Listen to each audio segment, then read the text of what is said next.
This podcast is brought to you with limited interruption by Rudy Luther Toyota. Whether looking for an exciting brand new Toyota, a certified pre-owned vehicle, or getting quality routine maintenance and service for your vehicle, Rudy Luther Toyota is the place to go. Rudy Luther Toyota, the southeast corner of 394 and 169 in Golden Valley.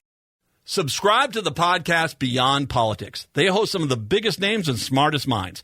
Beyond Politics is from a former Democratic congressman who helped ignite Barack Obama's campaign and a former campaign manager and political columnist. They go beyond the usual chatter on politics, news, science, and books. It's politics and everything beyond. On Beyond Politics, subscribe wherever you get your podcast.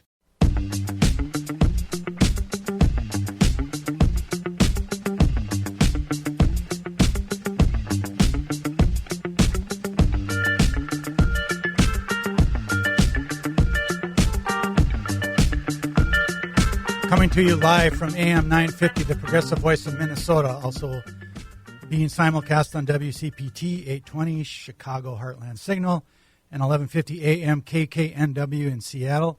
This is the Matt McNeil Show. I'm Bruce Klopfleisch, sitting in for Matt on this Friday. I'm the host of Politics Matters here at AM 950. How civics, politics, and law affect you. It runs from Sunday from 5 to 6 p.m. or on your favorite podcast.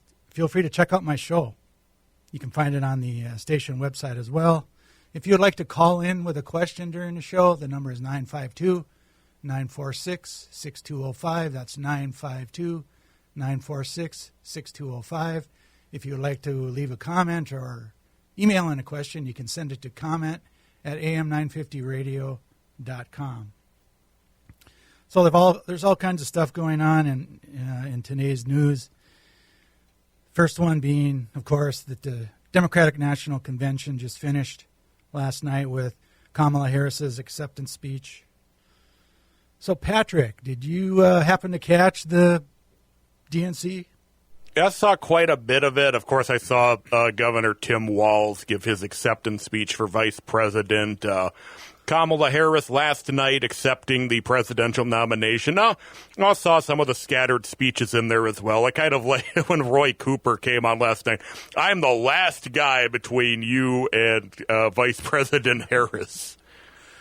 Yeah, I didn't see a lot of it last night, although I saw Harris's speech, but I saw most of the other previous days, but what for the highlights for you, what speeches do you think were the best ones? I know a lot of people have said this one, but Raphael Warnock, the senator from Georgia, I don't know if it was the first night or the second night, and he's, of course, the quote that it will always be read from that was when he said, maybe Donald Trump should try reading it when he was talking about the Bible. Right. Yeah, unfortunately, that was one of the speeches I missed. I had some work stuff I had to do, and I wasn't unable to see that one, but I did hear, that it was a pretty good speech. So, but from what I did see, I thought the DNC went great.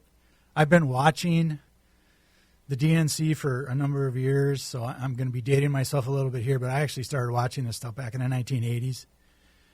I don't watch, their conventions from top to bottom all the time, but I thought that this one was one of the best ones I've seen, from top to bottom. All the speakers I saw, I thought did a very good job.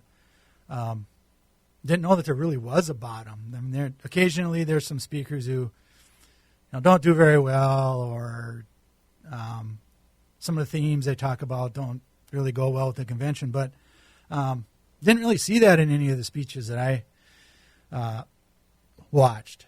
So I was pretty impressed with this one. The one criticism, though, that I do have, although it's kind of a minor one, but was that Biden on the first night, they put him on way too late. And even the Obamas kind of came on late. They could have started stuff a little bit earlier, I thought. But other than that, I think it went over well. I think that the Democrats are going to get some bumps out of this, and should go up in the polling. The ratings also show that the Democrats did pretty well.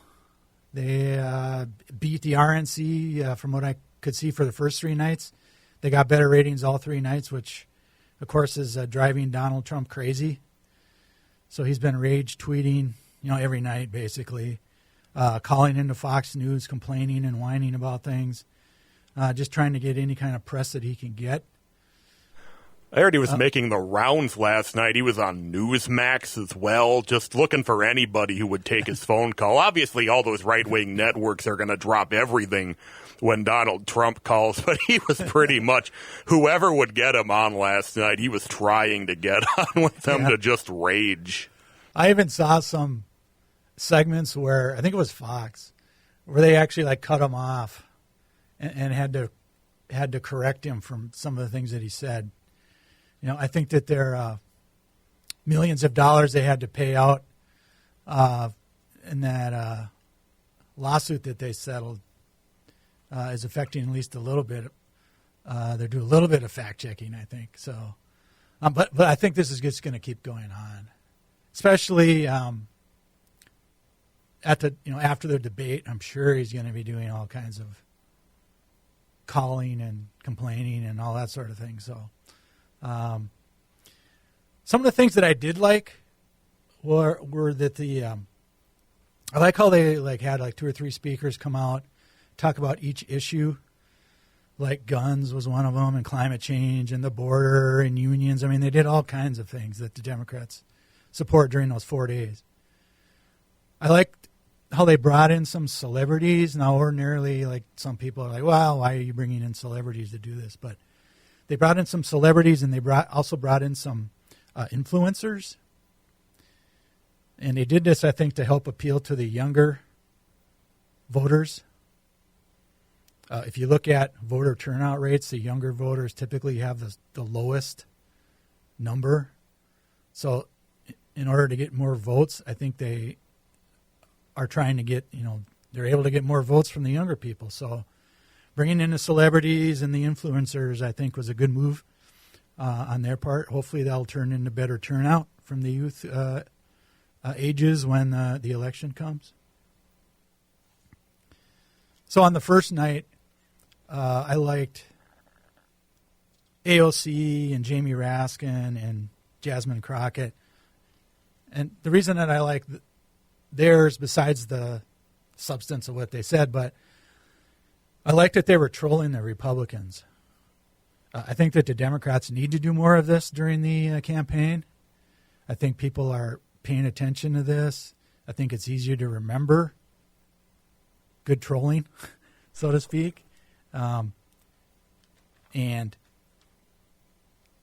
Raskin in particular, when he was talking about, he called the Republicans the banana Republicans. I thought that was a cool line. Jasmine Crockett, lots of her speech was trolling Trump specifically and just basically showing how useless he is. But I also liked her personal story. She told about how Kamala Harris helped her when she first came into the House of Representatives. I think the 3 stories about reproductive rights really hit people. I mean, that I think was the time where the convention hall was the most quiet. I mean, you could, that thing really went quiet when those people were talking. I liked Biden's speech, although, again, it went on for a while. But, it's his swan song. They let him talk. And I would have liked that he would have, come on earlier. But I like how he talked about all his accomplishments. I think that was the biggest part of his speech, was just because he did accomplish a lot in the first 2 years, at least, of his presidency. Not so much this after the 2022 election, because the Republicans in the House are blocking everything. But, he gave some good lines about how he liked being president. And, you really got to give it to Biden for stepping away from power. There's a lot of people who wouldn't do that, but he did. So you got to give kudos to him for that. Absolutely. He stood up there and he said, I love the job, but I love my country more. And I think a lot of people contrasted that with Donald Trump could never, ever bring himself to say something like that. Not to go so not to bring him into this since we're talking about the DNC, but just that was the contrast that I was seeing was, Biden has the strength to say, I like this job, but it's better that I walk away. Right. And you can't argue with the results after he walked away. I mean, stuff has really changed in this last month when Harris, and now Walz have taken over. I mean, I'm not a big polling guy, but boy, the results of the polls have certainly been has certainly changed over the last month. No, they absolutely have, and I've kind of noticed, again, not to go on to too much of a tangent, but some of the discourse around Donald Trump from some of his supporters has become a lot more painting him as the lesser of two evils political candidate than this really amazing, divinely touched person that had been a lot of the discourse prior to that. A lot of them are just kind of saying, you don't have to like the guy, but please vote for him. Right. And I think the Democrats, what some of the things they need to do, and I'll be talking about this in another segment, is that they got to start saying what they're going to do. Not just don't vote for Trump because he's a bad guy.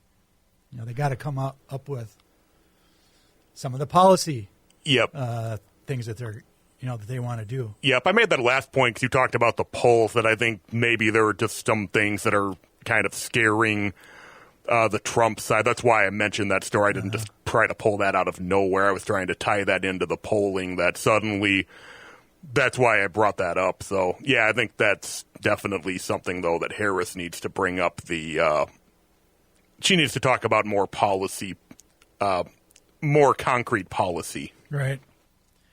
So the second day, the roll call of the various states was good. Minnesota, of course, they played a Prince song during their time. And I had to do a double take when I looked because it's like, is that John Randall actually talking? I think it was the first one that talked, and then Amy Klobuchar and Tina Smith did. And it's like, boy, I didn't know he was still in Minnesota and still, involved in politics, I guess, enough to be a delegate. So, then that second night you had the Obamas, they just killed it, I thought. Although I thought Barack had a tough chore to do because I think Michelle did really well. And then he had to come in after. That was tough. But, her talking about, you need to go out and do something. And Barack was saying the same thing about, we got to get overwhelming voter turnout so that there's no doubt about who won the election. And then I really liked the Walz speech. I mean, just imagine, where he was a month ago compared to where he is now. I mean, that's quite the change for him, quite the change for his family too. And now he hopefully he'll become the vice president of the United States. So I really liked his speech. And then of course Harris's I think she knocked it out of the park. But she does need to come up with some more policy things though. So we'll talk more on the other side of the break. This is the McNeil Show.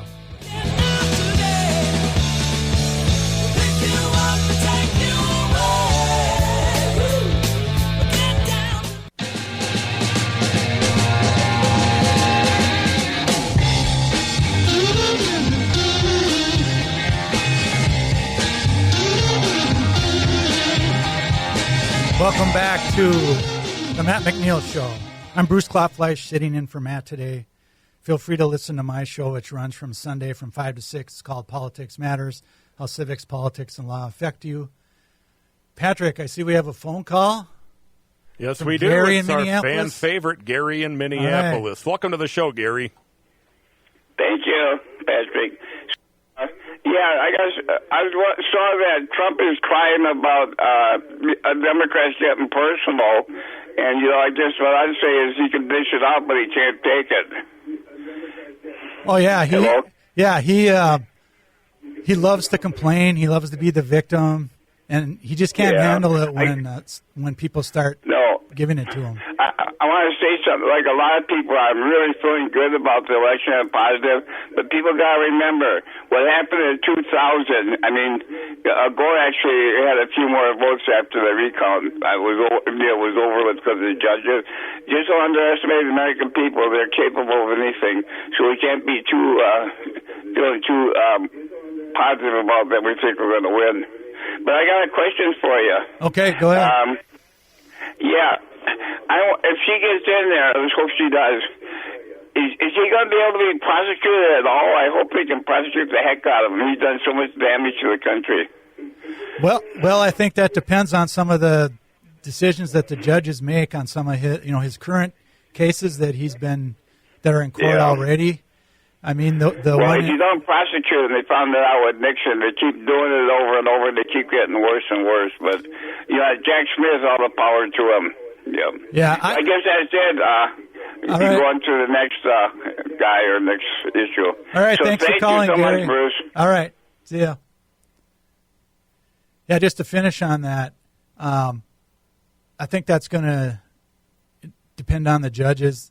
If they rule against Trump, he's going to appeal it all the way up to the Supreme Court like he always does, and then they're going to have to make a call of whether or not he's going to be immune or not. They ruled he's immune if they're official acts while he's the president, so that's going to be the key thing, is whether those things are. I would argue that they're not, but that these judges are going to have hearings, and then ultimately the Supreme Court's going to decide. And I actually hope, by the way, that Kamala Harris replaces Merrick Garland as Attorney General if she wins. I'm not all that impressed with him, and I think a lot of people would be happy if she puts in someone else when she becomes president. So the last segment we talked a little bit about the DNC convention. So let's talk a little bit now about what would happen if Trump becomes president. You hear a lot about what the Democrats want, but let's just kind of talk a little bit about what Trump wants to do. So first thing is he's willing to build migrant detention camps and deploy United States military at the border and inside the United States, which arguably is illegal, unless we're under attack somewhere. But he'll say, we're being attacked by migrants. But these are the detention camps that he built before. He's going to do that again. And this time he's going to use the military to help him do it. He would let red states monitor women's pregnancies and prosecute those who violate the abortion laws. Harris mentioned this last night, which I thought was good, where they're actually, the doctors actually have to report every abortion that they do, and then they would have to give the women's address.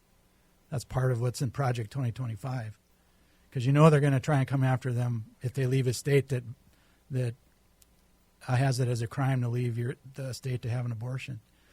He's going to withhold funds appropriated by Congress if he doesn't agree what Congress does. He'll just declare an emergency like he did before, and start withholding money from states and from Congress. He will fire attorney generals who don't agree with him, as far as like dropping cases against people or not prosecuting somebody. So if they don't do what he wants, he's going to fire them. He's going to pardon all the January 6th defendants. He calls them the J6 Patriots. I think I read recently that he's actually going to have some sort of a fundraiser or something based on the J6 Patriots. So that's something that he originally said, well, I don't know that I will, but now he is. He's going full bore with that. He's not going to honor some treaties with other countries. He's not going to come to the aid of them, especially the NATO countries, unless they pay what he thinks they should pay for their own defense. He might also withdraw troops. So if, for example, he might take the troops out of South Korea if he doesn't like how South Korea is treating North Korea, his buddy up there in North Korea.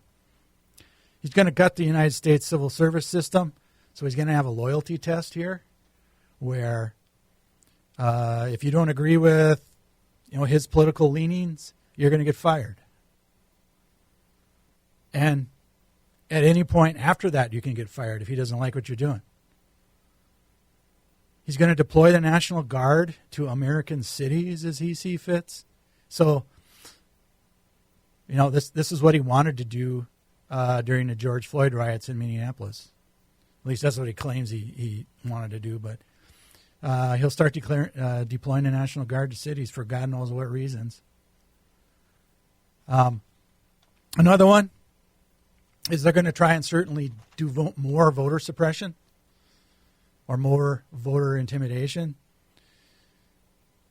Because the less people that vote, the easier it is for the Republicans to win. They know that, so they're going to keep trying to pass all these voter suppression laws.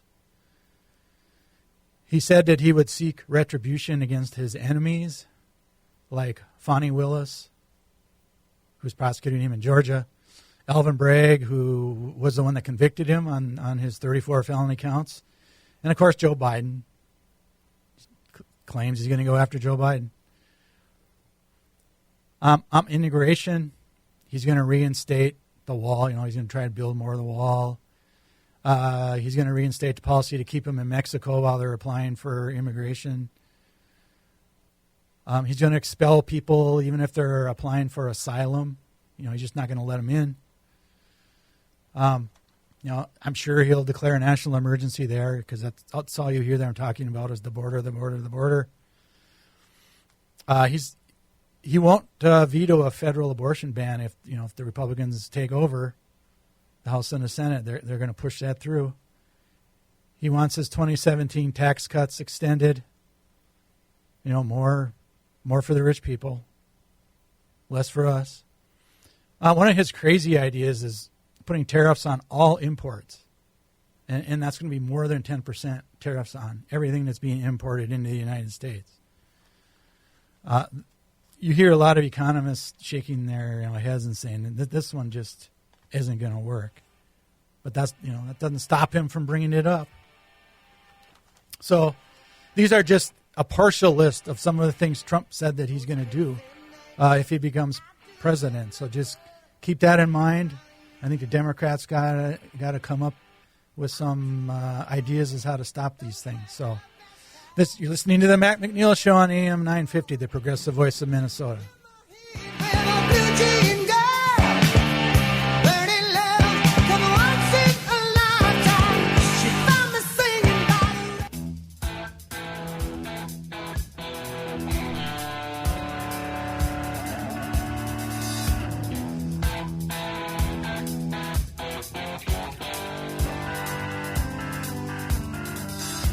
Welcome back to the Matt McNeil Show. I'm Bruce Klopfleisch, sitting in for Matt today. Thanks for those of you listening on AM 950, the progressive voice of Minnesota, also WCPT 820 in Chicago Heartland Signal, and 1150 AM KKNW in Seattle. So I want to, in this section, talk about the media a little bit. Now, those of you that have listened to my show, again, that's Politics Matters, Sundays from 5 to 6. I argue against the media quite a bit, and so I'm going to spend this section talking about that. I don't think the media is doing a very good job covering elections. I never have for a long time. So in this one, where democracy arguably itself is on the line, you have to wonder how he is so high in the polls, given what he stands for, what's in Project 2025, and just what he says when he's talking. Plus, when you look at his first term in office, it was just a disaster. But one of the things I think that's going on that is helping him is the media coverage, or the lack thereof. Now, you would think that the media would do all kinds of articles comparing what policies were adopted by the Trump administration in his 4 years, and comparing that to the, at least almost 4 years now, of the Biden and Harris administration. And then they would point out, what each administration did on certain things and what the results are.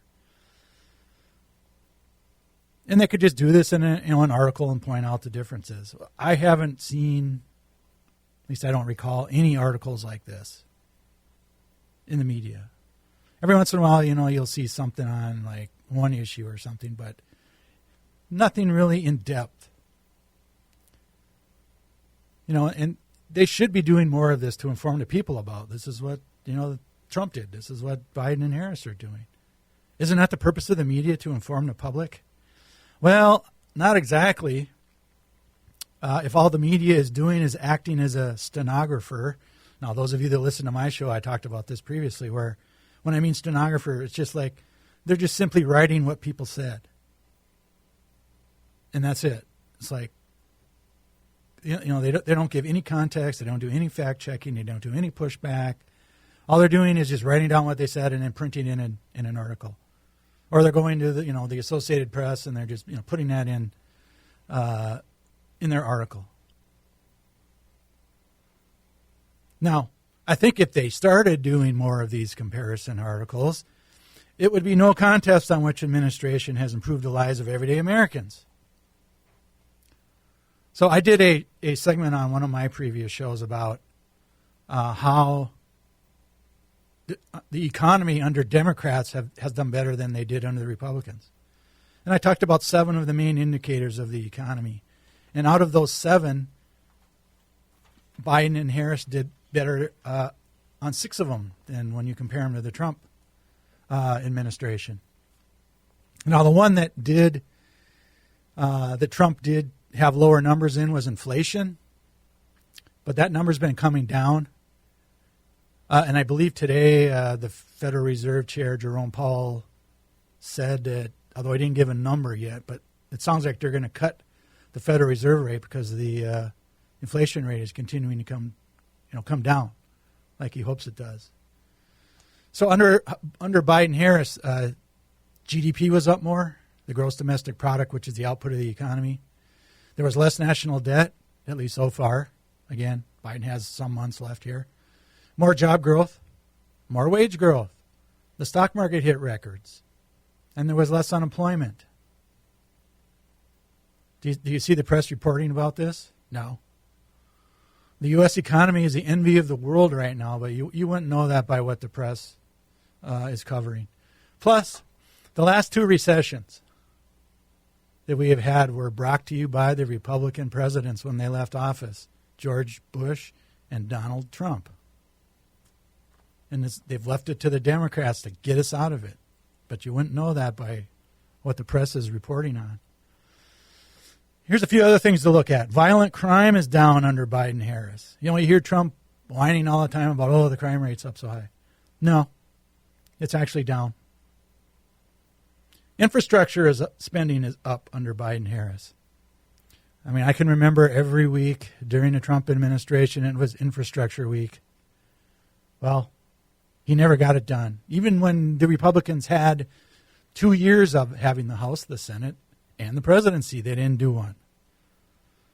But Biden did in the first 2 years.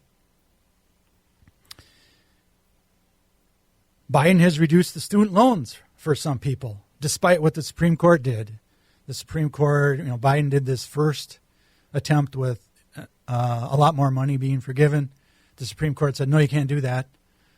So Biden did an executive order getting at it a different way, but not with such a large number. And some of that stuff has gone through now. Memberships in unions are rising, which is a good thing because if you look at the data, the more people that are in unions, the higher the wages you're going to get. We are defending democracy in the Ukraine. We're trying to get a peace deal with Israel and Hamas. What would Trump do there? He would just let Netanyahu do whatever he wants. Roe versus Wade is now gone, thanks to Trump and the 3 Supreme Court justices that he appointed. The media is supposed to be knowledgeable on wordsmithing, but they don't use the obvious ones when it comes to Trump. So I'm going to give them a little bit of help here. After all, maybe these can help some voters in the upcoming election. So here's the list. And this is just a partial list.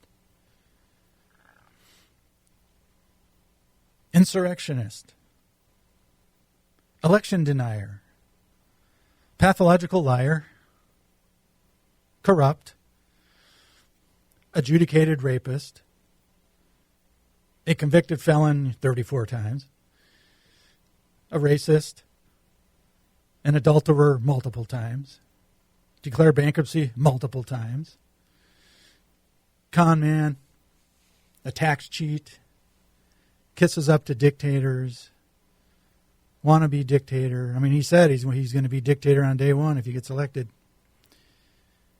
And narcissist is the last one here. So if you look at the press coverage, you hardly see any of these types of words being used when they're writing stuff or talking about Donald Trump. Now imagine if Kamala Harris did all of the same stuff Trump's done. Do you really think the press would do the same thing with her that they're doing with Trump? No way. They would be all over her or any other Democrat because they treat Democrats differently than they treat Republicans in the press. You see this all the time. The media has lost its nerve, plain and simple. They're afraid of being called out as being, liberally biased. When all they got to do is, report the facts and the truth against the Republicans. The Republicans, of course, can handle the truth. And so they complain that, well, of course, this is the liberally biased media doing this. But the media doesn't give their informed judgments anymore. And far too often they just let Republicans come on their shows and just lie and give their talking points with hardly any pushback. Now, occasionally you'll see a little bit of a pushback from some people, but not very much. Sometimes the media comes out and says, well, we did fact-checking, on this speech or something like that. Well, fact-checking columns after the fact do little to undo the damage of the original lies, threats, and absurd statements Trump and the Republicans make. There's all kinds of research out there that shows, well, when you hear something the first time, that's typically what you're going to remember for a lot, most people. And this is why they do this. Would they let Biden or Harris do this? Of course they wouldn't. So, I guess the Republicans complain long and hard enough that it's actually worked now, I guess. If Trump wins, let's assume that he wins, who knows how the press is going to be treated if he wins, especially if you read some of the stuff in Project 2025. But the press is likely to be even more irrelevant because I think a lot of people will just stop listening to them. The press would be torn between what's good for its narrow interests, meaning their profits, and what's good for the broader public interest. And this is one of the problems with the press. It didn't used to be when I was growing up, but the press now, the news section is now profit-driven. It didn't used to be that way. So, of course, the media treats things in such a way that gets them the most profit. So all of this, it's close in the polls, and it's going to be a horse race, and all this stuff just benefits them.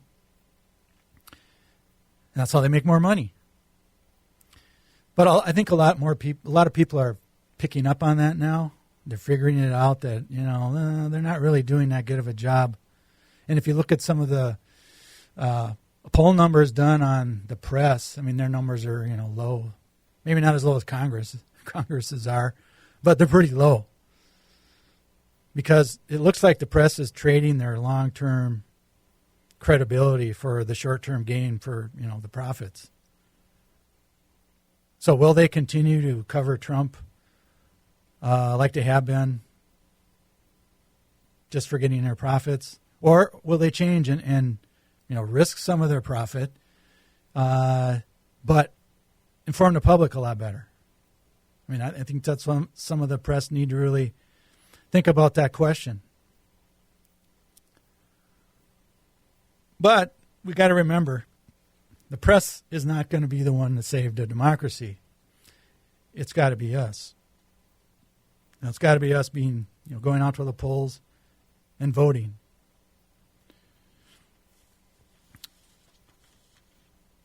So I watched a CNN. So speaking of the press, I watched one of they do a lot of these like they have a group of people, undecided voters who watch things, and then they talk to them about that. Well, I happened to catch one where they had undecided voters from Pennsylvania. There was 8 of them, and they watched Harris's speech last night. And the host on CNN asked them, what kind of a grade that they would give her for the speech. So 6 of the 8 gave her either a B+ or an A. So that's pretty good. But some of the stuff that they said, like why did they give her those grades, it was kind of interesting. So you hear all the time about, well, I wish she would have said more about policy, in some of these longer speeches. Well, if you do that, you're going to make things longer, which might make someone turn off the speech. But the people that gave her the B+, that was kind of their thing. Is like, I wish she would have said a little bit more about policy. One of the people was someone who said, I don't like either one of them. I don't like Trump. I don't like Harris, so I'm just not going to vote. But then there was another one who gave her a C, and he was a Trump supporter, I think. And that's what that was one of his criticisms. But he only gave her a C. And one of the key things here was the guy said, okay, now do you know who you're going to vote for after the speech? And 7 out of the 8 raised their hand. The one that's still undecided, didn't want to vote for anybody, she didn't raise her hand. But everybody else said they were going to vote for Harris, except the one guy who said, I'm going to go vote for Trump. So if this is a pattern that the Democrats can keep up with undecided voters, that's going to be a good thing. You are listening to the Matt McNeil Show on AM 950, the progressive voice of Minnesota. Everyone's watching to see what you do. Everyone's looking at you. Oh, everyone's wondering.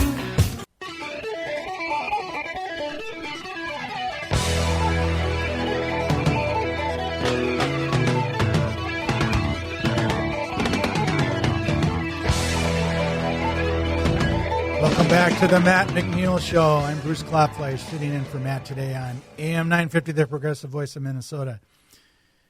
You can catch my show called Politics Matters Sundays from 5 to 6 or on your favorite podcast.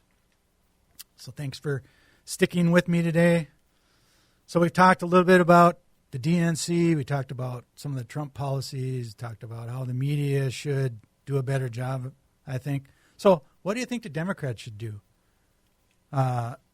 in the future? So, Patrick, you had any ideas as to what you think how the Democrats should go forward now? It's a good question. I'm looking to hear your thoughts on it, though, too. Okay. Oh, I do have some. So, I think they need to keep the pedal to the metal, so to speak, but not just go after Trump harder, but you got to go after the rest of the Republicans, both at the state level and the federal level. Because, let's assume Harris wins. But if we don't win the House and the Senate, nothing's going to happen. This might be kind of counterintuitive in some aspects, but there's a lot of polling data suggesting that the down ballot Republicans are polling significantly behind Donald Trump right now. So I think if the Democrats could find a way to make that work in their favor, that they could tie them somehow to Trump so that Trump kind of gets dragged down with them. Like, for example, here in Minnesota, we have Royce White, who has obviously been well known in the news. But you also have things like the Republican gubernatorial candidate in North Carolina. I can't remember his name. I think it's Robinson is his last name, but he has said some absolutely horrendous, horrific things and has just these absolutely insane viewpoints. And he is polling way behind the Democratic candidate in that race, although right now you would argue that Trump probably would win the state in that election. But if somehow you could tie this horrible gubernatorial candidate to Trump, that he could drag Trump down a little bit with him, that maybe that would give Harris an edge in a place like North Carolina. Yeah, I've seen, and I've talked before about I'm not a real believer in polls. I know Matt mentions this about how the ones in the last few years have just been bad. I mean, they haven't been very accurate. I actually think, and I'm not saying that Harris is going to win North Carolina, but I think she's got a better shot than a lot of people give her credit for so far. Because I think the numbers are going to go up there, and assuming we get good turnout, I think that's a state she could win. But what I think what the Democrats need to do is drive home to people, because that they got to vote for all Democrats up and down the ticket. Some of them are afraid to say that but I mean, they really got to do that, because again, if you don't win the House or the Senate, either one, either at the federal level or at the state level, you're not going to be able to push through the policies that you want. When the Democrats had control, when Biden first got elected, those first 2 years, they got a lot of that stuff done. When Walz had the Democrats winning the House and the Senate and the Minnesota legislature, they got a lot of stuff done. And if you don't have that, you're not going to pass a lot of what you want, and then you're letting the Republicans complain about how government isn't working and all that, when they're the ones that are actually messing it up. So you got to vote for the Democrats up and down the ballot. It's just that plain and simple. So I think they need to keep Harris and Walz on the campaign trail. At least so far, the more they talk, the better they're doing. So keep them out there. Go to the swing states as much as you can. But one of the things they should do, I think, is keep using some of these phrases that seem to be working with the public.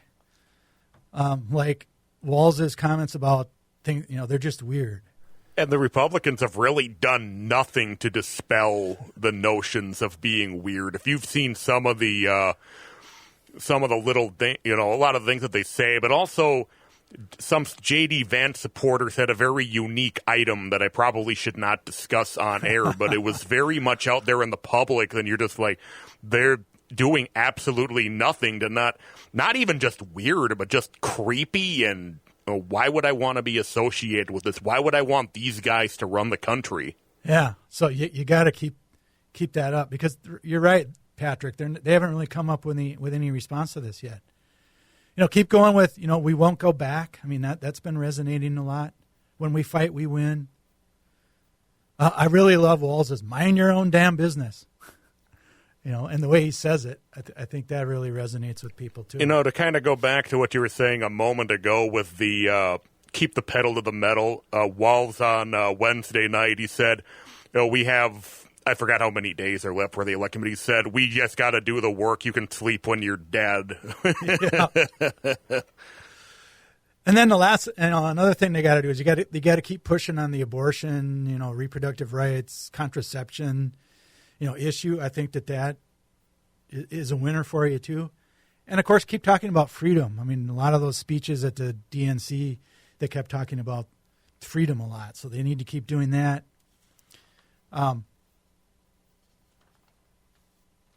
They need to stay unified, especially when you're talking to your base. Don't start becoming Republican light. Okay, that's not going to work. They're just going to vote for a Republican. So keep being more progressive. Even though the media is criticizing you for it, and of course the Republicans are too. But I think the majority of the Democrats like that. They'll go along with it. Keep being bold. Remember what Biden accomplished, in these first 2 years. I think he accomplished more than a lot of people thought he would. And that's because he was bold. You got to keep doing that. Also, remind voters what happened in Trump's first term. Bring up COVID. Bring up the recession. Bring up family separation, the kids in cages. Bring up the 2 impeachments. Keep showing clips about the insurrection. I thought they did a real good job with the DNC when they did this. There's all kinds of other things that they can do. And keep hammering on Project 2025. Thank you, Chicago and Seattle. We'll be back for the second hour of the Matt McNeil Show here in Minnesota.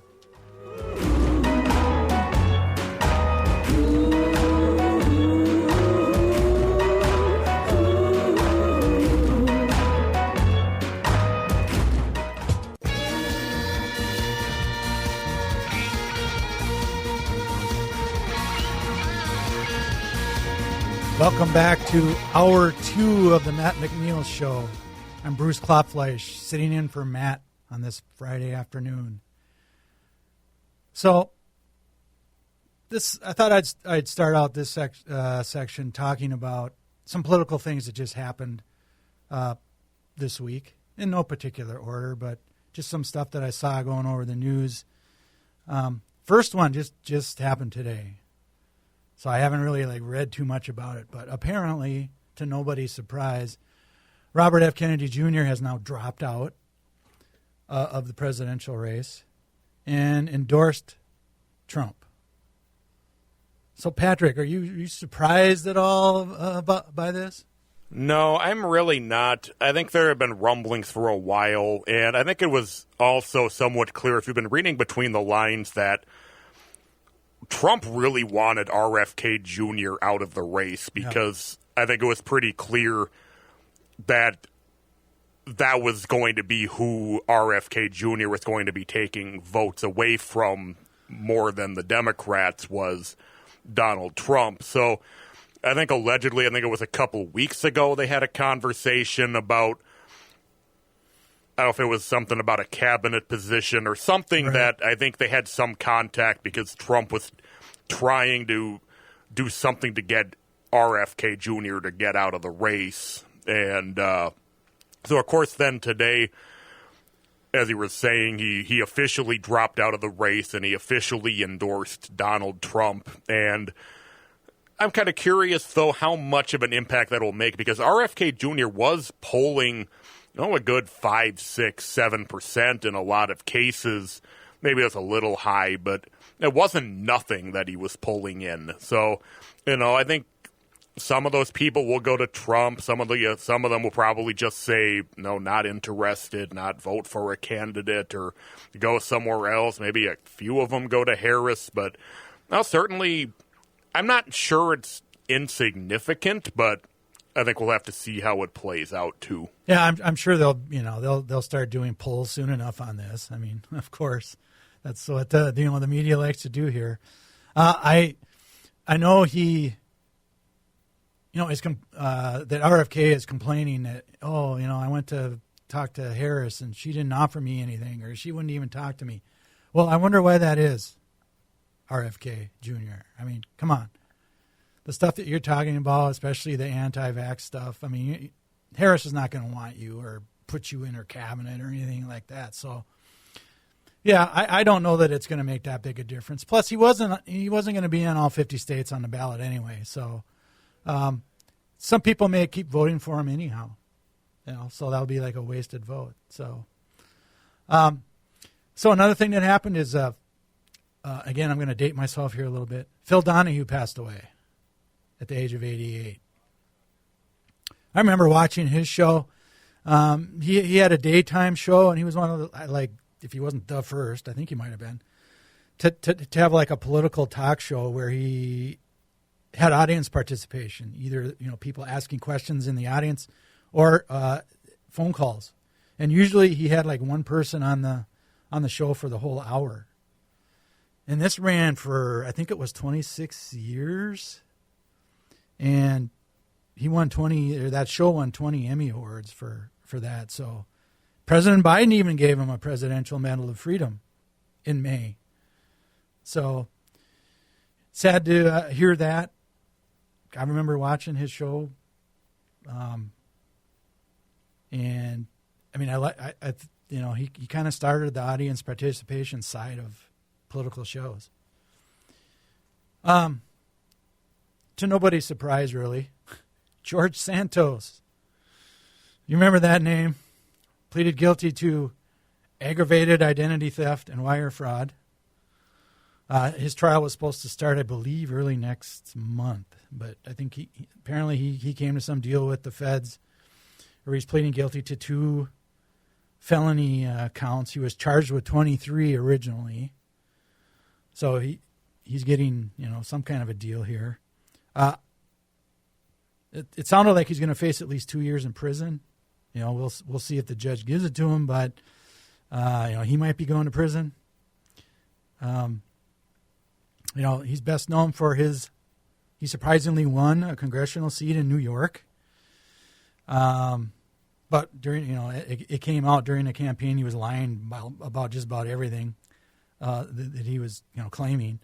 And then he ran into a lot of financial problems, which is what basically got him into trouble with the feds.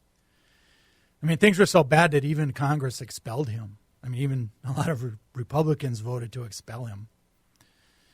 And the Democrats retook that seat in a special election in February. So it sounds like at least next month, or whenever he's going to be sentenced, he might be going off to prison. Another thing is that the Republicans are apparently going to push the impeachment of President Biden in the House when they come back in September. They released a lengthy report accusing him of corruption and having his family profit off of his office.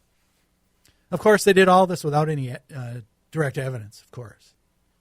I mean, they never have this, but yet they claim that this mystery conduct was so egregious that he needs to be removed, despite no evidence for this. So, I actually hope that the House keeps, going after Biden and trying to impeach him, and because it's just going to make them look sillier than they already are. I mean, if you watch some of those committee hearings, I mean, the Democrats just troll the Republicans on in that committee. It's just, making them look stupid. So, hey, go ahead, knock yourself out.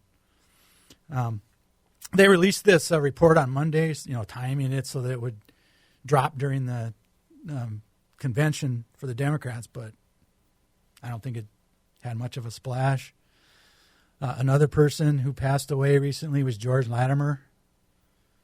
He was the mayor in St. Paul for a time when I lived in St. Paul. He passed away at the age of 89. He's the longest. He had the longest run as St. Paul's mayor from 1976 to 1990.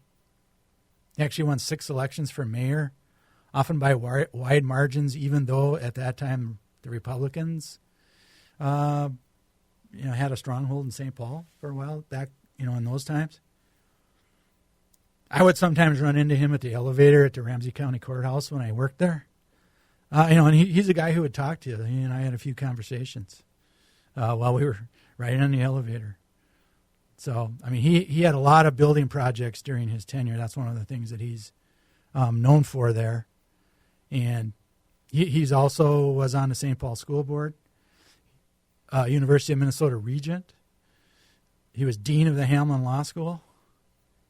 And he worked for Housing and Urban Development for a while during Clinton's first term. And then I think his last position was teaching at McAllister College. So he had quite the career and quite the impact on St. Paul in particular. Now we have the Republicans also claiming that they're going to start investigating Governor Walz for some sort of ties to China that he has, probably trying to argue that, well, he's a communist spy for China, that he's being influenced by the Chinese government somehow. So Walz taught English there, and he's visited there with, when he was a teacher, he visited there with some students. He even had his honeymoon in China, I believe. But, again, this sounds like another useless fishing expedition bound to fail. But, hey, You know, you can't really stop them from trying, but you can make them look stupid in so doing. Next, we have Minnesota Power. And I think Matt touched on this one of his previous shows. Just a Duluth-based utility company was warned 3 months before they spilled 5.5 million gallons of coal ash wastewater at their Cohasset plant. You know, they had some previous spills. They got a warning letter from the Minnesota Pollution Control Agency, and then they had this big spill after that. So what do you think the MPCA is going to do? You know, too often, I think, when it comes to these environmental spills, they just give them a slap on the wrist with another letter, or they give them a fine, which they pay and they write it off as a business expense. You know, not really doing anything to stop the next one from happening. So you can have all the environmental laws, environmental rules that you want, but if you don't enforce them, you know, what good are they? I think the Minnesota legislature needs to look at these things in the next session to see if there's some way they can alter this to hold these companies more liable for these spills. Because they just keep happening. I mean, these are not any big surprise here. So the legislature needs to look at this. I saw my first Royce White sign in my neighborhood. I've seen one out in rural Minnesota, too, when I was driving out there recently. I saw one out on Highway 19 by Red Wing a couple weeks ago. That was the first one that I've seen. Yeah, I mean, you know, at least he's got some signs out there. I don't know how much good they're going to do, but you know, good start to your campaign, I guess, Royce here. But I have a feeling he's going to be in for a tough time trying to unseat Amy Klobuchar. You know, and is this the best that the Republicans can do at the top of their ticket this year? You know, this at least I hope that this drives down Republican turnout in some of the other state legislature races, for example. Now, one thing that I wanted to talk about was Mary Moriarty, the Hennepin County attorney. She's been catching a lot of criticism lately for some of her decisions when it comes to charging juveniles with crimes or not charging them, or not charging them with tough enough crimes. I'm not going to be defending her decisions here, but I just wanted to give you a little bit more information about charging decisions. I've been a prosecutor myself. Most county attorneys' offices in Hennepin counties have diversion programs for both adults and juvenile offenders. So state law allows these programs. And they typically are for people who are first-time offenders or nonviolent offenders. There's rules and regulations to these programs. Some of them involve minor crimes, property-type crimes like shoplifting or bouncing checks, things like this. I don't know what these regulations are in Hennepin County, but some of the reasons that they have these are to lighten the load on the court system, which is definitely overworked. Letting these diversion programs happen for minor cases. Hopefully people don't go out and do it again, and lots of people don't. They get caught once, and that's enough. For juveniles in particular, it keeps them out of the criminal court system to try and rehabilitate them. I mean, that's one of the laws in Minnesota when it comes to punishing juveniles. You're supposed to try to rehabilitate them. So one of the ways they do this is trying to keep them away from the more hardened criminals and put them into these diversion programs. Assuming, again, that they qualify. And, I don't know what the qualifications are, but you're trying to keep them away from other criminals so they don't go down that path. Now, obviously, these don't always work. You can try it, right? But there's always somebody who goes out and commits more crimes in programs like this. But I don't know, on a couple of the recent cases where she's catching some flack, I don't know if they met the program guidelines or not. But there are reasons to have these programs, and you really need to check and see what their requirements are. And maybe those requirements need to change to get what you want, out of some of these cases. So now it's called Minnesota Star Tribune. Patrick, did you notice that change in the Minneapolis Star Tribune? I did see that a few days ago. I thought that was definitely a very interesting choice. So I saw it too, and I'm like, well, okay. You can call yourself the Minneapolis or Minnesota Star Tribune, but are you going to really change, the paper itself? Are you going to change any of the content? I haven't really seen that much so far. Maybe they will in the future.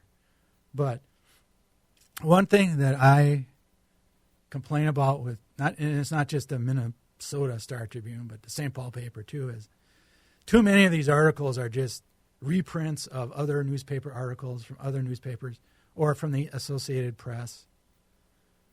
And they just, I don't think that they have enough local reporters to write, local stories. Yeah, and of course, you and I could probably sit here and do about a week's worth of shows on the death of journalism, both locally and nationally. And I think that's just, one of the many consequences of such, as you're saying, is just not the staff to keep up with the local news as there used to be.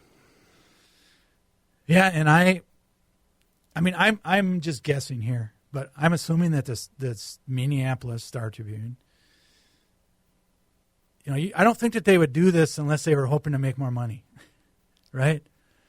I think, again, with what I mentioned in a previous segment, I think there's a lot of people who are just not into newspapers much anymore for a variety of reasons, but I think one of them is just too much of this stenography going on, where they just reprint stuff and, with no context, no pushback, no nothing. So, good luck to them. Let's hope that, they do more in-depth reporting. I'm not going to hold my breath on that. But, hopefully that'll work out for them. So, do you subscribe, by the way, Patrick? Do you subscribe to any newspapers? I do not. I would consider, of course, a digital subscription to something like the Star Tribune, but just never got around to it. Yeah, I still like, I still subscribe to it. I'm still somebody who likes to get the physical copy of it. But for my job, I gotta read up on that stuff. But it's getting harder and harder, I think, to justify the subscription, which isn't cheap, by the way. I get more of my news from off the internet mainly, and from influencers. That's kind of where I'm getting more of my stuff from. Yeah, you kind of see the same thing, though, that I'll go to different websites and it'll just be the same article pasted across a number of different websites. So, yeah, you can't really get away from it anywhere. Yeah. But I wonder now, since they did, I wonder if the St. Paul Dispatch is, or Pioneer Press is going to do not something now that the Star Tribune did something. I wonder if they're going to rebrand themselves. We'll have to wait and see. So you are listening to the Matt McNeil Show during this second hour. I'll be back after the break talking about some election issues and more about, what the Democrats can do to win more elections.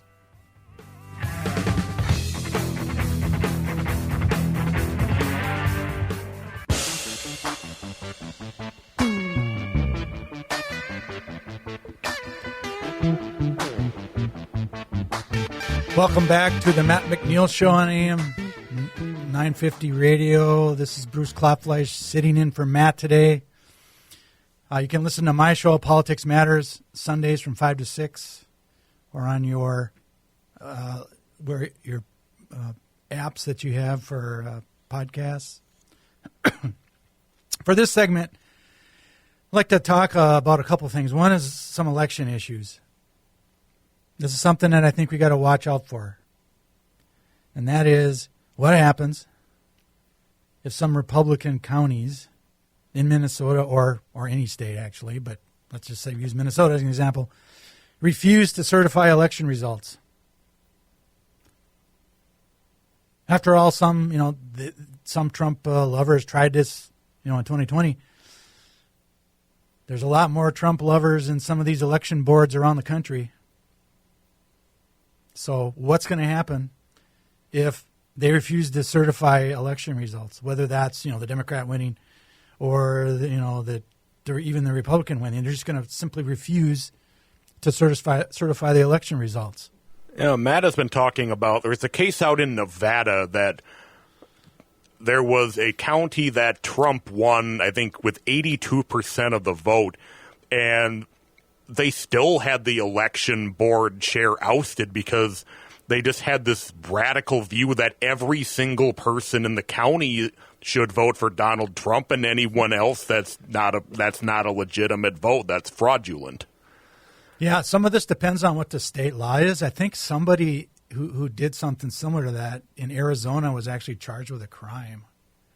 So there are state laws, about some of this stuff. So basically when we're talking about, the election results need to be certified to the state. So basically that means the local election boards, usually in Minnesota that's like counties, or maybe some of the bigger cities. They certify that all the votes are counted and that the result is accurate. Okay, they're like scoreboard operators. They add up the the ones for Harris, and then they add up the ones for Trump, and then they send it in. It's basically a ministerial act, right? This is covered by state law, and most election laws are covered by state laws. So I'm actually hoping to have Steve Simon on one of my future shows here before the elections to kind of talk about Minnesota-specific procedures on this. But I think the Republicans are trying to weaponize this function to hold up or contest election results. Especially if Trump's going to lose.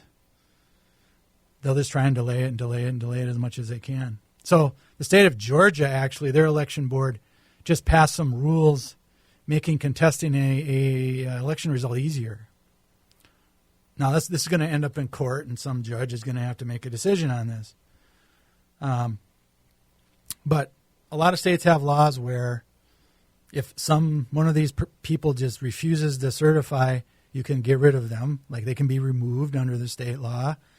Or if you file a lawsuit, a judge can remove them. Or a judge can say, well, this, I'm ordering that, this is what's going to be certified. Again, depends on what the state law is. And in some states, they can be charged with a crime for doing this, especially if they've been warned and all of this, and then they still do it. So the presidential election is a little bit different there because we have the Electoral College. So the states send in something called a certificate of ascertainment to Congress. So whoever wins the popular vote in the state, for president, this is just involves the presidential election, gets all of the electoral votes for that state. And that's calculated by taking the number of House of Representatives members, and then you add the 2 senators, and that's what you get for electors.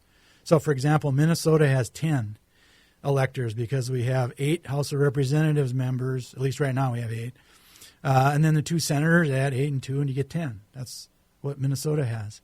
Now, all the states do it this way except 2, Maine and Nebraska, where they award their electoral college votes by whoever wins the congressional districts.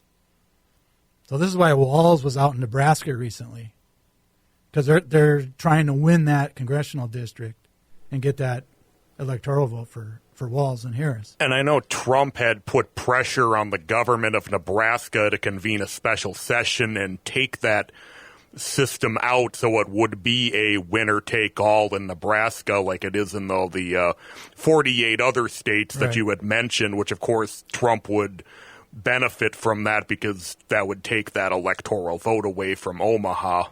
Yep. And, I wouldn't put it past them for trying to do this stuff. I think the Democrats have to realize that the Republicans are serious about doing all kinds of delay, and or changing the laws to benefit them, right? So this is another way they might try and do it. So ultimately, Congress then, once all these certificates are supposed to be sent into Congress, they meet on January 6th to certify, who won the presidential election. So this is why it was no surprise that January 6th, 2021 happened. I mean, this is when it happens, January 6th of after the presidential election. So you need 270 votes to win. To win a majority, you need 270. So this is why Walz went to Nebraska, and you probably see him go back there again too. So the Democrats need to be ready for these types of election nonsense that the Republicans are going to try and pull. One of the lawyers named Mark Elias, he's one of the preeminent election lawyers for the Democrats. He did a lot of the lawsuits involving the 2020 election and defended a lot of the lawsuits when the Republicans filed lawsuits trying to hold up elections. He's out there saying that he thinks this is going to happen. He thinks it's going to be potentially at least more than what it was in 2020 because there's more of these MAGA people on these election boards in various states. So hopefully the Democratic Party is getting their lawyers ready to go because some of this stuff is probably going to happen. Now, hopefully it won't happen in Minnesota, but it's probably going to happen somewhere else.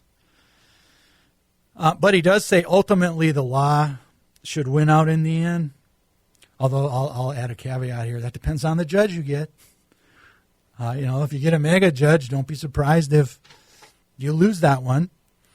But then you would appeal it, and you can't really count on judges to always do the right thing, depending on who appointed them. So, but that's not going to stop the Republicans from trying to delay things. So, this is why, as I mentioned earlier, you got to go out there and just have all kinds of get out to vote stuff and just overwhelmingly win the election so that there isn't any doubt. It's really, no contest as to who actually won. So the Democrats, I talked a little bit before about what they should do, now that the DNC's over. We got 70-ish days left until the election. Now, what should they do now? Well, here I'm going to use my prop now. I'm reading the book. Right now, here's the book. I'll just show it to you quick. Okay, it's called Hit 'em Where It Hurts, How to Save Democracy by Beating Republicans at Their Own Game. It's written by Rachel Bidikofer with Aaron Murphy. I haven't read the whole book yet. I've read part of it. And I think she's got some really good ideas as to what the Democrats should do. I'm just going to go through some of them from chapters 8 and 9 in the book. So a lot of what I'm going to be talking about here is stuff that came up in the book. And I, urge you to read that book if you're interested in learning more about how the Democrats can win. So I guess I will talk about that once we come back from the break.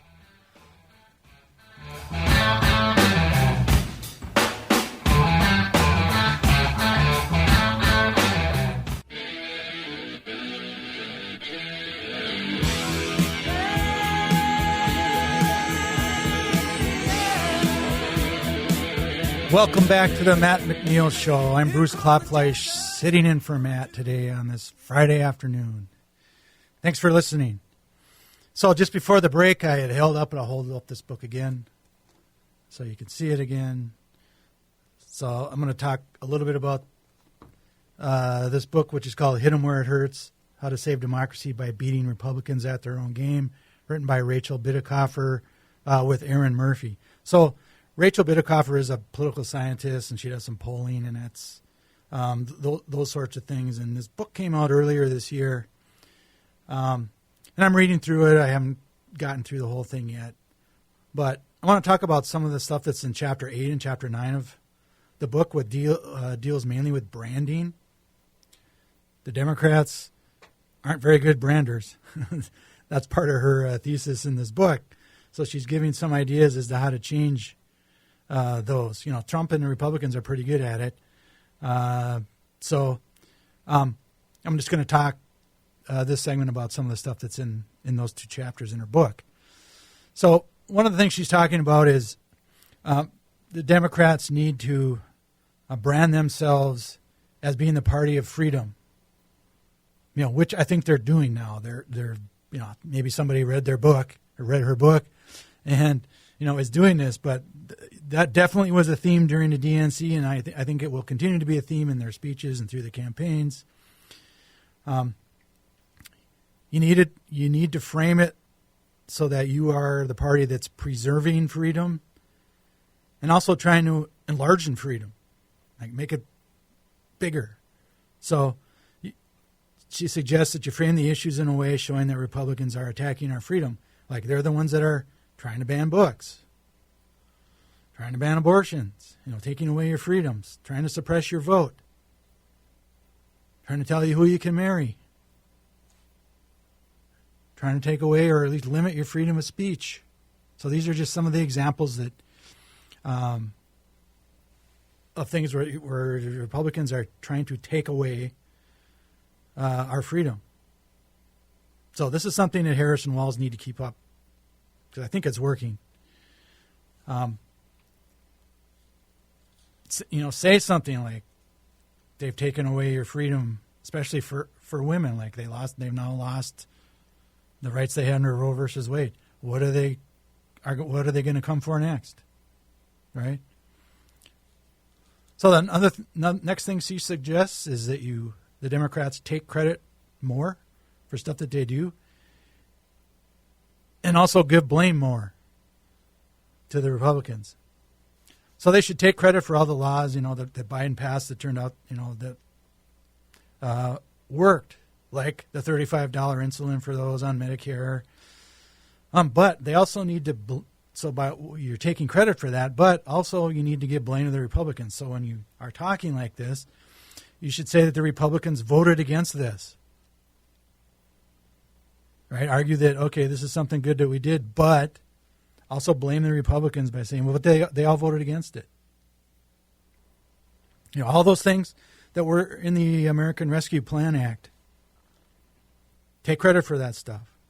And then point out that not one Republican voted for it. They're still going to try and take credit for it, of course, like, you know, Pete Stauber, I think, has been trying to do that up north. But even when, you know, some of these bills that pass, there's like a handful of Republicans, you know, 2 or 3 or, you know, whatever, just, you know, a small number. Point that out, too. Say that, well, we got 2 or 3 Republicans. Don't really call it bipartisan, because you didn't get a lot of Republicans. You know, paint them into a corner. Also, you should highlight when the Republicans are killing bills because of the filibuster. Attack them for that. A lot of people don't know what the filibuster is or how it works, but explain that. Brand the Republicans as the party that are killing bills with the filibuster. The Republican Party is also the party that breaks government. You know, that they like to criticize. They don't like to govern. They like to criticize and claim that the government isn't working. So the Democrats should own our own issues, like, you know, healthcare and climate change and minority rights, and then turn the Republican issues into their favor, like patriotism and the economy. I think the Democrats are trying to do this with the economy, but try and take some of the Republican issues away from them. So for example, with the economy, I did that on one of the segments in my show, and how much better the economy works when the Democrats are in charge. But don't turn it into a 50-page report. Okay? Keep it short and sweet, both when you are bragging about it and when you are attacking. So stick with the single villain, which is the Republican Party. You don't need to go out and blame Big Pharma, blame the billionaires, or even blame Trump. Blame the whole Republican Party. Blame them for everything, like killing the bills, wanting to end Obamacare. They were the ones that ended abortion. Keep saying that over and over and over again, because Republicans are taking away your freedom. And then, of course, start mocking them as being unserious politicians who have no interest in governing. They love criticizing more than they govern. So start mocking them for doing that. And a lot of the Democrats in the House have been doing this. Like some of the younger members are getting pretty good at this. Although you could use more in the Senate. The mocking needs to strip away the assumption that, the Republican position is legitimate, because it isn't. So one of the things that she suggests is, mock them on their silly culture war issues that they keep trying to do, like when they're going to try and impeach Biden. And this also helps the base of the party, where they get to participate in this and pick up on this mocking and doing more and more of it themselves. It also shows us that our elected officials are serious about fighting the Republicans, and not let them, keep making their lies without making them pay for it. It helps show the American people how ridiculous the Republican Party's agenda is, and how unserious they are, as Harris said about Trump in her speech, how unserious he is. So they need to pivot and then attack Republican positions. So an example of this would be like when the Republicans are saying, "Oh, you want gun control." Come back saying, "I'm not talking about gun control. I'm talking about grade schoolers who get murdered by terrorists with assault weapons while learning their ABCs." So that's the pivot, and then do the attack with Republicans claim they want to protect kids, but not from getting slaughtered at school. So these are some of the ways that the Democrats can continue to attack the Republicans all the way up until the election and afterwards. So you are listening to the Matt McNeil Show. We'll take our final break. See you on the other side.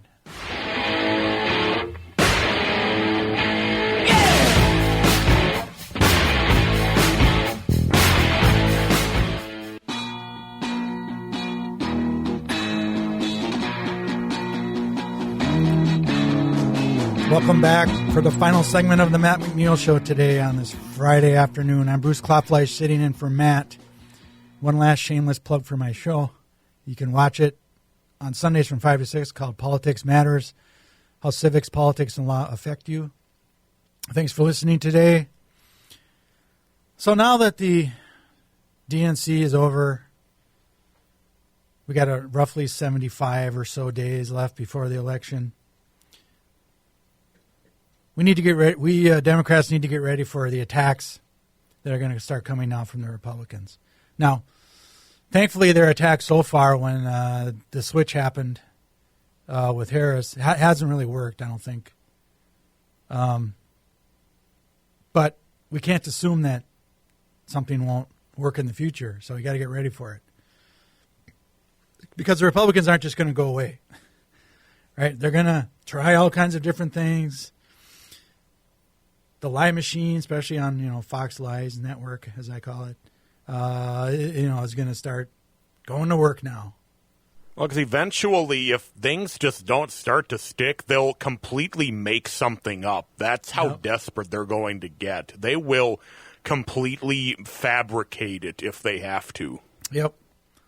And we need to be ready to push back on that sort of stuff. Just saying, well, that's a lie, isn't going to do it. Because, as I mentioned before, when people hear the first time they hear it, they tend to believe it. A lot of people do that. So, of course, they're going to stay with their, anger and fear-mongering and trying to scare people into voting for the Republicans. They're going to call Democrats communists and Marxists and socialists, and they're already doing that. Whatever names they can come up with. So with Harris in particular, I think they're going to come at her about the border. They're already calling her the border czar, and how things are so bad at the border. It's an open border. There's hordes of people just streaming into the United States, stealing our jobs, committing crime, voting illegally, all these sorts of things that they like to say. And of course, none of this is true, but they don't care. And the press dutifully reports what they say, as I mentioned before. A lot of them they're just being stenographers here with no pushback. So she's got to come up with some counter to that on the border. Now, she did a little bit of that last night where she talked about the bill that Trump tanked, that it had been worked out into the Senate, but the House has already said, well, they're not going to vote for it anyway. So, but they should keep saying that the Republicans are the ones that killed a deal to fix some of this stuff. Inflation is another topic, although that one's inflation's coming, getting lower and lower and lower. But for a lot of families, like with food and rent and things like that, certain things like that, it's still too expensive. So I think they're gonna push that. So the Democrats need to have a response to this. Get ready for this. One of the ways I think they should combat this is by saying a lot of this is caused by corporate greed. A lot of the corporations during COVID, they jacked up their price and they've kept it up ever since. And people are willing to pay them the money, so why not keep the prices that high? So another thing is, and Harris has talked about this too, about price gouging and price fixing by some of these industries. A lot of industries in our economy are controlled by a handful of companies, and they get together and they basically price fix. In other words, they agree to charge a certain price. The average person doesn't know that this is going on, so the Democrats need to inform them about this. And some of the speakers at the DNC brought this up, but they need to keep this up. They're also going to say that, crime is up, even though it really isn't. But, again, they're just going to do this to try and scare people. The Democrats should pivot this, I think, and start talking about a lack of gun control laws. Like I mentioned before, it's like, well, yeah, there'd be less crime if you didn't have all these guns out here that you Republicans are letting out on the streets. This would be something that they could use to attack, that there's all this crime going on. And, of course, they're going to say, well, the national debt is out of control. But, again, if you look at the data, national debt's higher during Republican presidents. Part of the reason that it is because they pass these scam tax cuts that brings in less revenue to the government, so the national debt goes up because they got to borrow money to pay their bills. Or they're doing these stupid congressional hearings that go nowhere, but they're costing us money. If they try and impeach Biden. Now for Tim Walz, they're going to start, basically they're going to show the pictures of the police department burning up, right? I mean, they're already playing stuff like this. So you got to have a good response to that. Another one that I've seen is the IVF issue, where they didn't actually use IVF, but they used some other fertility treatment. So that's another one that they're going to be using. So thanks for listening to the Matt McNeil Show today. It's my first time doing live radio, so thanks for listening. Again, you can listen to my show, Politics Matters. I'm Bruce Klopfleisch. Thanks for listening.